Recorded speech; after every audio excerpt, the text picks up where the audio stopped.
So popcorn, which I've lost now. Popcorn. Isn't it amazing that all that snack can be contained in a tiny little thing like that?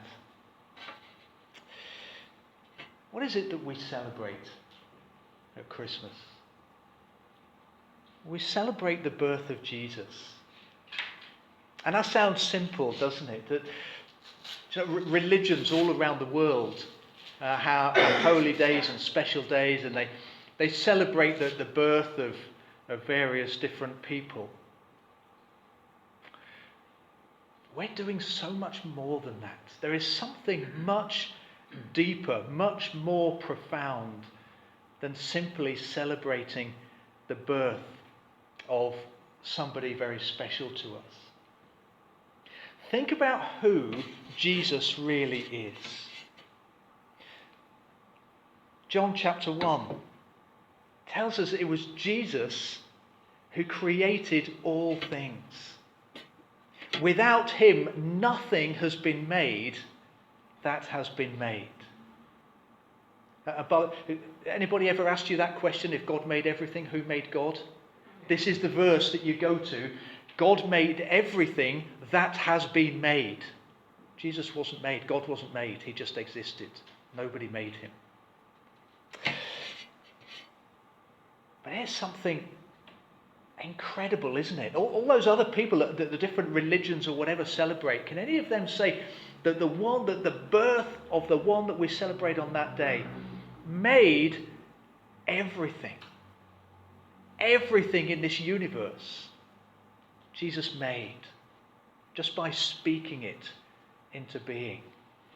So I enjoy looking at the stars and the planets, and this time of year there's particular planets that you can see amongst the stars, and I love looking at the amazing pictures that people have taken through telescopes and things, and seeing millions and millions of stars out there in the universe, so many that we couldn't possibly count them. But the Bible tells us that God knows each one of them by name. Some of them are so far away that the distance isn't measured in miles. Well, once we start talking about distant objects in space, we stop talking in miles and we start talking in light years instead. And a light year is the distance that light can travel in a year. And we know that light moves pretty quickly, doesn't it? And it's how far light can travel in a year. And apparently it's 58 trillion miles. That's a lot of noughts. So one light year is 58 trillion miles. Roughly, it depends whether the light gets held up on the M11 or something or other on the way, but it's kind of in that region. Now, some of the stars that have been picked up on telescopes are estimated, remember it's estimations, are estimated to be 13 billion light years away. Wow. So if you want to work that out in miles, it's 13 billion multiplied by 58 trillion, and we end up with numbers that are so big we just can't understand them. They're too big to really think about, too big to understand. The universe is enormous on a scale that we can't even begin to comprehend. And so many people today say that makes them feel insignificant.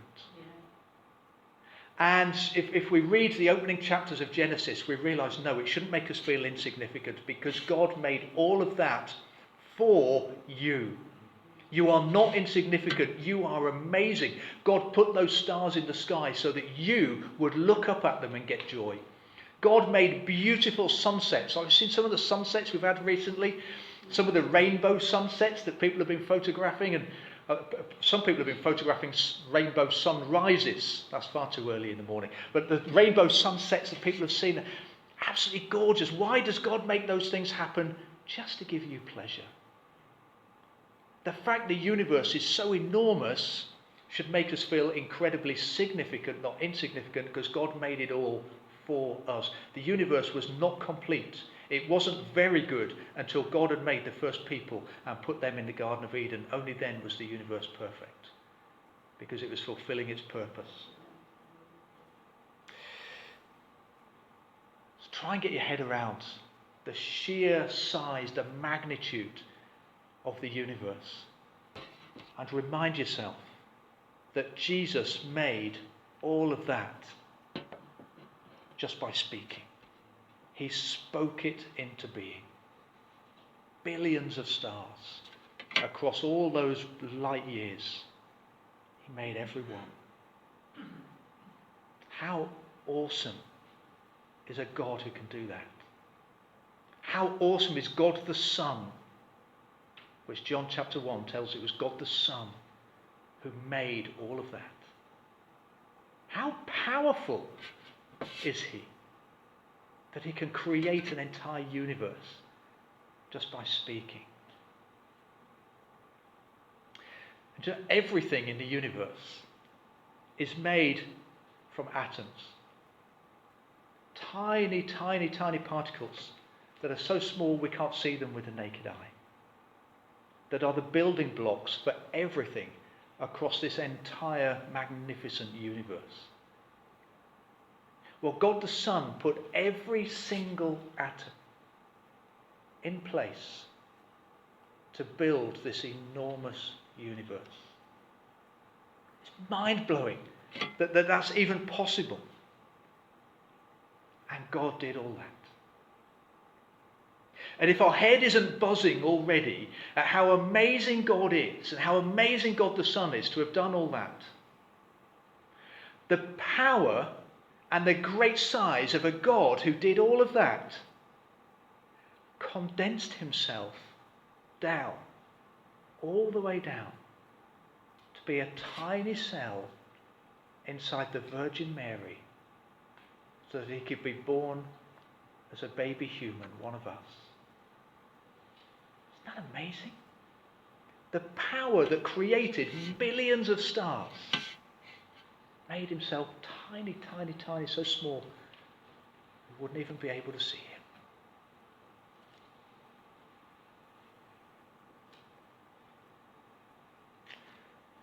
A few years ago, in sort of liberal theology, the virgin birth was being seriously questioned. And the people who were questioning that and saying, it's just not possible. Well, no, of course it's not possible, or else it wouldn't be a miracle, would it? If it's possible, it's not a miracle.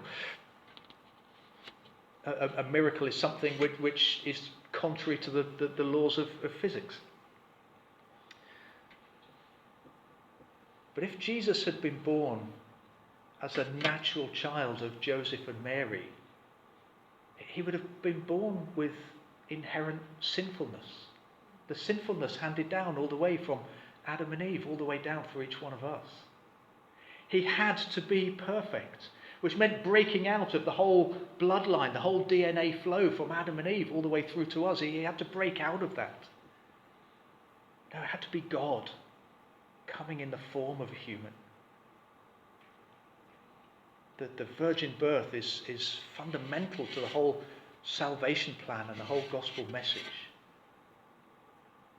But Jesus, this mighty, powerful creator, condensed himself down, down, down to be something so tiny.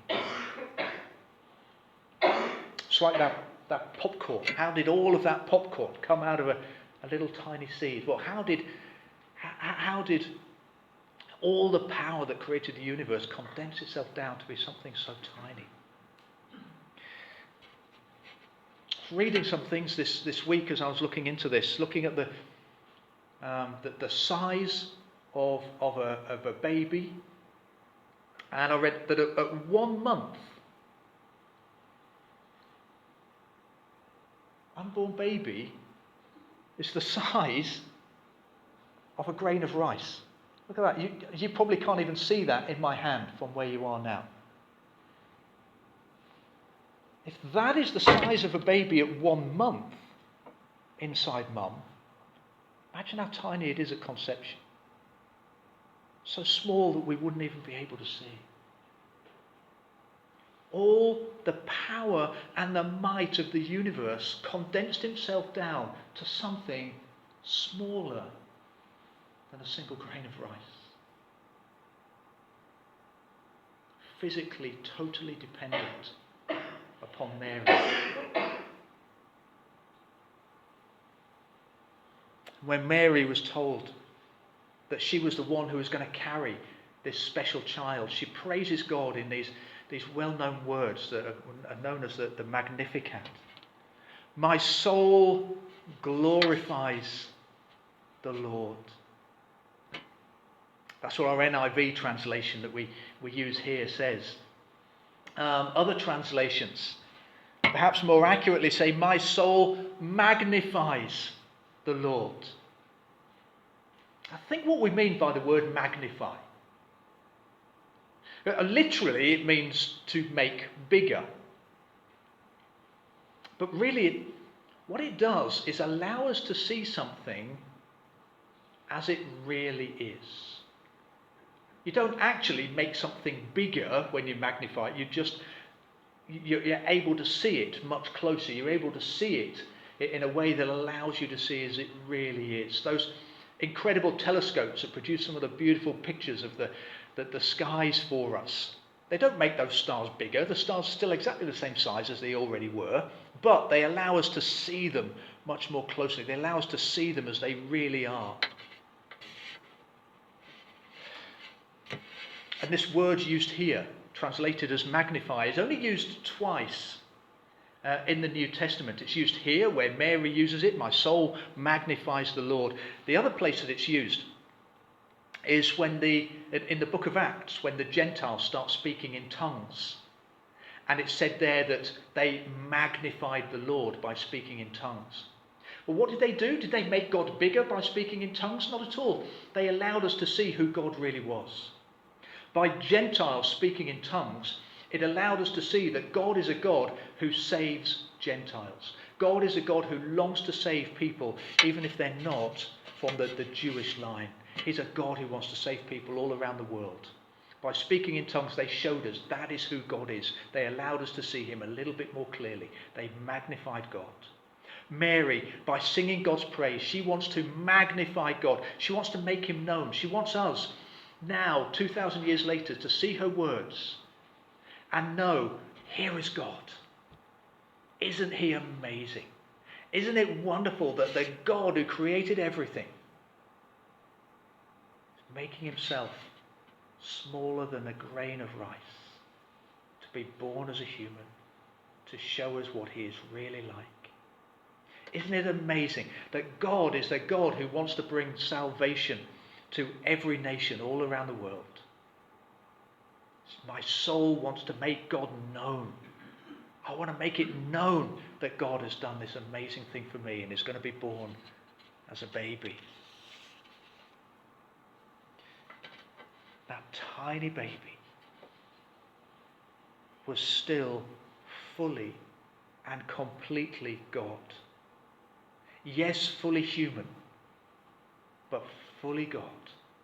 He still had all the power and the strength and the glory of the one who created the universe. Like a popcorn seed, exploding and becoming something so much bigger than you can see it. Jesus, when you looked at him, you just saw a man. When we saw him on the cross, you saw a man apparently beaten, defeated, destroyed. Actually was still the God that spoke stars and planets and every atom in the universe into being. That is what we celebrate at Christmas. We celebrate the full power and might and glory that is God becoming a baby, becoming one of us, to show us what God is truly like, to show us that God wants to save us.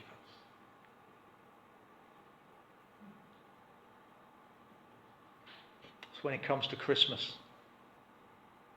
I sometimes wonder if we've got too used to it. I've seen 55 of them. I was hoping some of our 90-year-olds would be here. How many Christmases? 98 Christmases Margaret has seen. Isn't that amazing? And you ask anybody who's getting older, say, oh, it does not come around quickly these days. We've only just put the Christmas tree away and I'm getting it out again. What's going on? We get so used to it. We've heard the message of Jesus being born so many times, we've got used to it, we forget how amazing it really is. The sheer wonder of God becoming a baby human being.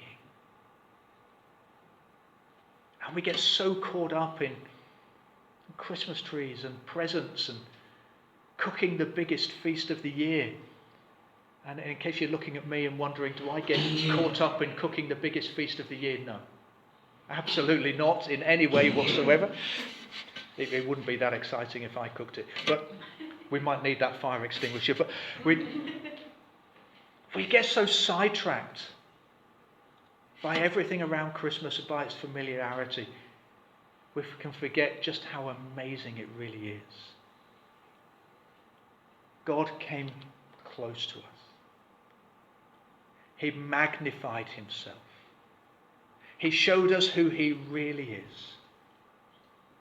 He showed us that he is a God who will go to any lengths to make salvation available to everybody in every corner of the world. That is worth celebrating. That is worth shouting about. That is worth letting it just bring us joy and wonder every Christmas.